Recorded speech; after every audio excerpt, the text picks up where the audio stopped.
The first time he refused to call her Your Highness, the war chamber went dead silent. Because Princess Lysera Vale was standing over a burning star map with blood on her sleeve, a sector collapsing on the main screen, and too many hours without sleep behind her eyes. Every admiral in the room was waiting for her next command. Every noble was watching for weakness. And every camera drone was hungry for the image of the white flame. The royal daughter who never bent, then the human doctor walked through the ring of guards, looked at her once and said, "You need rest." Not a bow, not an apology, not a title, just the one truth no one else had dared to say. Lysera turned toward him slowly, her expression all blade and frost. "Dr. Adrian Vale," she said, as if the full name might remind him where he stood. But Adrian did not flinch.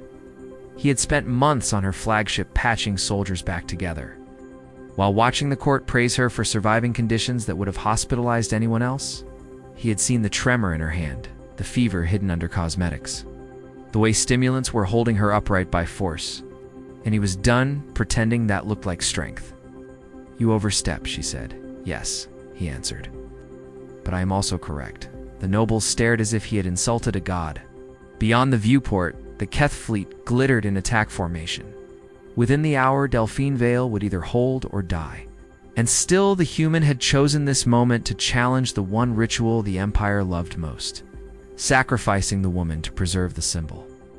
A crown looks immortal right up until someone notices the pulse underneath it. Lysera had been sovereign for less than a year. Her father dead in orbit, her brothers lost with the Second Fleet. Her mother, taken by plague before morning, had even cooled.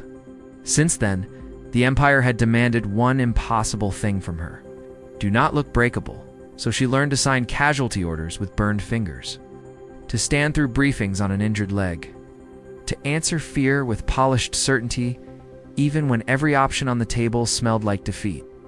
The court adored that version of her, the legend, the posture. The glorious exhaustion, Adrian did not. He saw a woman being consumed one measured hour at a time and seemed personally offended that everyone else called it duty. When enemy fire shuddered through the deck and Lysera's balance slipped for half a breath, his hand caught her elbow before she hit the table.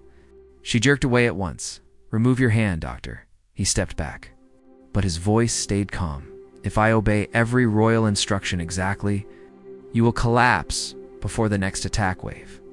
And everyone here will call it noble because that is easier than admitting they watched it happen." That was when she cleared the room. Not because he was wrong, but because he was too right to leave standing in front of witnesses. Bronze doors sealed, the chamber emptied, and at last the war was reduced to two people and one unbearable truth. "Sit," Adrian said. "I am not your patient," she answered. "You are exactly my patient," he said, dragging a med chair beside the command table like he was rearranging furniture instead of defying a throne. The sheer practicality of him was infuriating. No performance, only relentless concern. As he unsealed the scorched plating on her arm, she asked the question that had been bothering her for months. "Why do you never call me Your Highness?" He did not look up. "Because everyone else says Your Highness when they mean. Keep going until you break somewhere convenient." "I would rather say what is true," Lysera swallowed, "and what is true." Adrian cleaned the burn with steady hands. "The truth is that you have not slept enough to think clearly, have not eaten enough to keep standing, or carrying a fever, and keep pretending duty can negotiate with biology." Then, finally, he met her eyes. "The truth is that your people need you alive more than they need you legendary.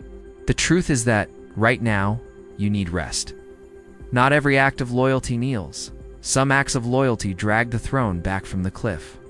Something in her gave way then, quietly, the way steel fails after too much heat.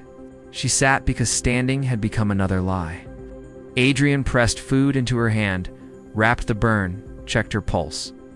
All with the matter-of-fact tenderness of someone who did not care what history books preferred.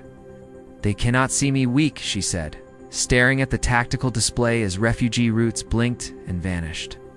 Adrian shook his head. "Rest is not weakness. Bleeding yourself dry so other people can stay comfortable is weakness dressed in ceremony."